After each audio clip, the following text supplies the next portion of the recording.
یہ ہے 15 اگست 1975، جب ڈھاکہ ایک اور سخت دن گزارنے کے بعد آرام کر رہا تھا۔ لوگ ابھی نئے دن کا سورج دیکھنے کے لیے اٹھ ہی رہے تھے کہ اچانک گولیوں کی آواز سے پورا شہر کانپ اٹھا۔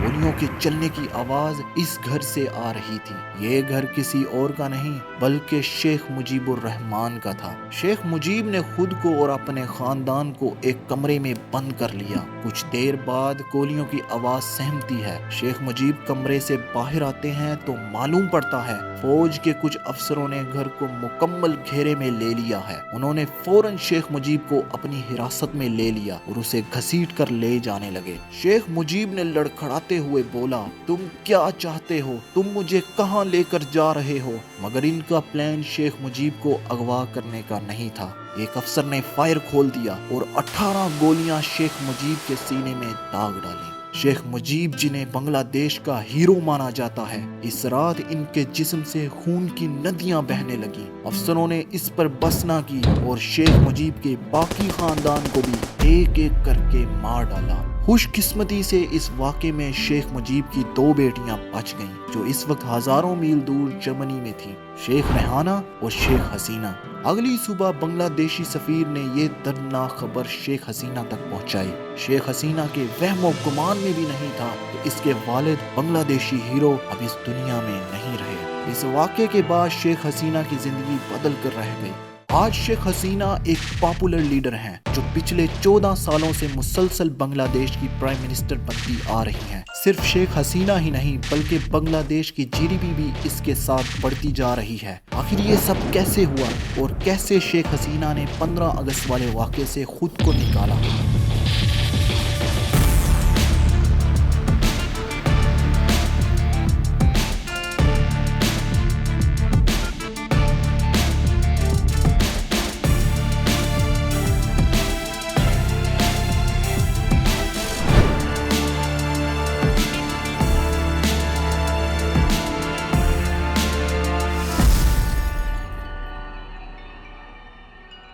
سال 1947 جب ڈھاکہ کے ایک علاقے گوپال گنج میں شیخ خاندان کے گھر ایک بیٹی کا جنم ہوا، لیکن اس وقت یہاں کوئی بنگلہ دیش نہیں تھا بلکہ اسے ایسٹ پاکستان کہا جاتا تھا جو تازہ بھارت سے آزاد ہوا تھا۔ شیخ حسینہ کے والد شیخ مجیب اس وقت میں بھی ایک جانے مانے سیاستدان تھے جنہوں نے پاکستان بنانے میں بھی اپنا کردار ادا کیا اور پاکستان بن جانے کے بعد بھی بنگالیوں کے حقوق کے لیے اپنی آواز بلند کی۔ اس سب سے یہ ثابت ہوتا ہے کہ شیخ حسینہ کا جنم کسی عام خاندان میں نہیں ہوا، مگر یہاں کہانی میں ایک دوسرا رخ بھی ہے۔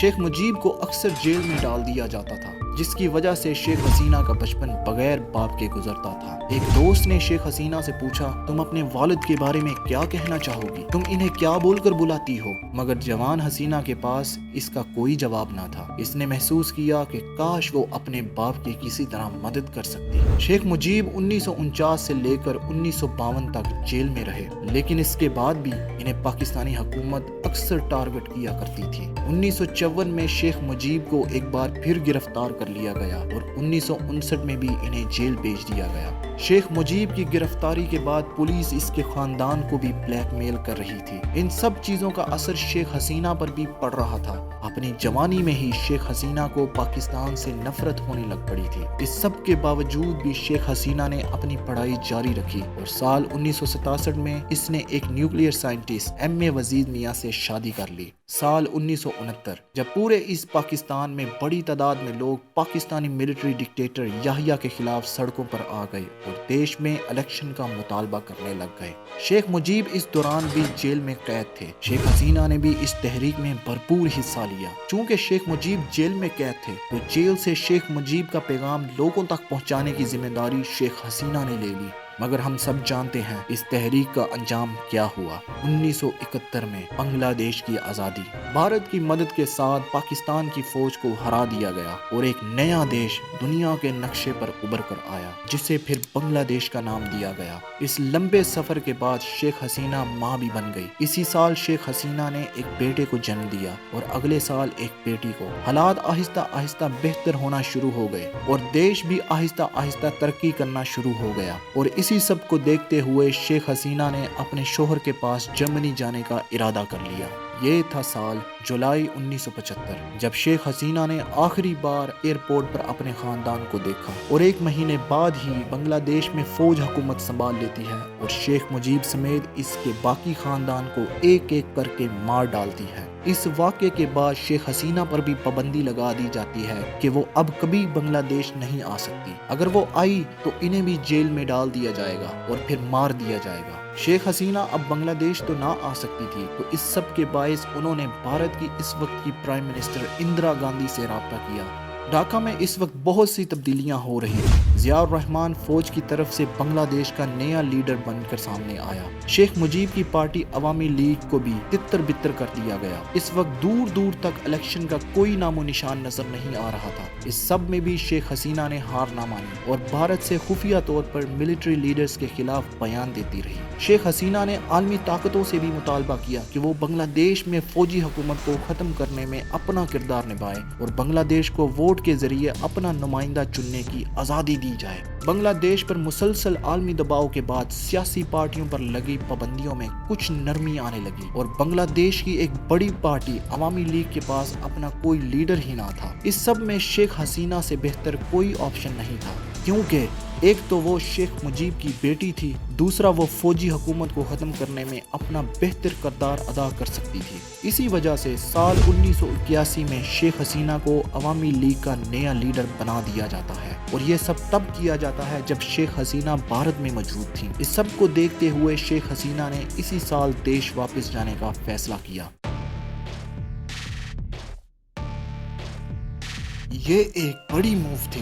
لاکھوں لوگ ایئرپورٹ پر شیخ حسینہ کے انتظار میں کھڑے تھے۔ ایئرپورٹ سے شیخ حسینہ کے گھر تک لوگوں کا رش لگا ہوا تھا۔ شیخ حسینہ نے آتے ہی گیم بدل کر رکھ دی۔ اس نے 15 پارٹیز کو اپنے ساتھ ملایا اور فوجی حکومت کے خلاف بھرپور کیمپین شروع کر دی۔ یہ کیمپین فوجی حکومت کو اتنی چبھنے لگ گئی کہ سال 1983 میں ڈھاکہ یونیورسٹی میں فوج نے اپنے ہی طلباء کے خلاف گولیاں چلانا شروع کر دی۔ اگلے ہی دن شیخ حسینہ بھی اس احتجاج میں شامل ہو جاتی ہے اور فوج انہیں بھی گرفتار کر لیتی ہے۔ ان کی آنکھوں پر پٹی لگا دی جاتی ہے اور انہیں کسی نامعلوم مقام پر بھیج دیا جاتا ہے۔ یہ ایک عام روٹین سی بن جاتی ہے۔ شیخ حسینہ کو کبھی چھوڑ دیا جاتا، کبھی گھر میں نظر بند کر دیا جاتا، اور پھر آتا ہے سال 1986 جب کافی عرصے بعد بنگلہ دیش میں الیکشن کروائے جاتے ہیں، پر یہ الیکشن فوجی لیڈر ارشاد کی نگرانی میں کروائے جاتے ہیں۔ شیخ حسینہ نے بھی اس الیکشن میں حصہ لیا اور ان کی پارٹی عوامی لیگ 100 سے زیادہ سیٹیں جیتنے میں کامیاب ہو جاتی ہے اور شیخ حسینہ اپوزیشن لیڈر بن کر سامنے آتی ہے۔ بنگلہ دیش کی کہانی میں ایک چیز ضرور کہی جاتی ہے،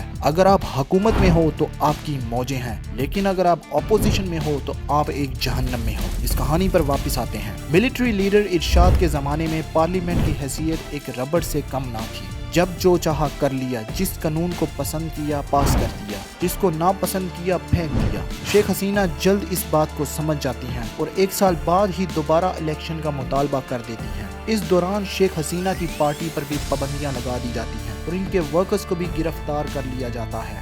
جب آہستہ آہستہ عوام ملٹری لیڈر ارشاد کے خلاف آنے لگتی ہے تو ارشاد 1 سال بعد ہی پارلیمنٹ کو ختم کر دیتا ہے، مگر اس بار فوج ڈائریکٹ شیخ حسینہ کے خلاف میدان میں اتر جاتی ہے۔ شیخ حسینہ ایک بار ریلی سے خطاب کرنے جا رہی تھی کہ ایک کرین کی مدد سے ان کی کار کو اٹھانے کی کوشش کی گئی، جبکہ شیخ حسینہ اندر گاڑی میں موجود تھی، لیکن لوگ کرین کے سامنے آ جاتے ہیں اور اسی باعث شیخ حسینہ گاڑی سے نکلنے میں کامیاب ہو جاتی ہیں۔ سال 1988 میں ایک بار پھر شیخ حسینہ پر قاتلانہ حملہ کیا جاتا ہے۔ جب وہ چٹاگونگ میں جلسے سے خطاب کر رہی تھی، اچانک پولیس نے فائر کھول دیا، جس کے نتیجے میں موقع پر موجود 80 لوگ جان سے جاتے ہیں۔ شیخ حسینہ اس بار بھی بچ جانے میں کامیاب ہو جاتی ہے۔ اس طرح کی مزید کئی کوششیں کی گئیں تاکہ شیخ حسینہ کو کسی طرح راستے سے پکا ہٹا دیا جائے۔ کل ملا کر شیخ حسینہ پر 19 بار قاتلانہ حملہ کیا گیا، مگر وہ ہر بار بچ جاتی تھی۔ شیخ حسینہ کی محنت رنگ لانے لگی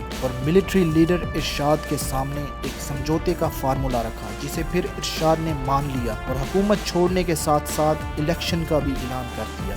اس سب کے بعد ہونا تو یہ چاہیے تھا کہ دیش میں الیکشن کروائے جاتے اور شیخ حسینہ کو حکومت دے دی جاتی، مگر ایسا کچھ بھی نہ ہوا۔ ایک اور ٹویسٹ شیخ حسینہ کی راہ دیکھ رہا تھا۔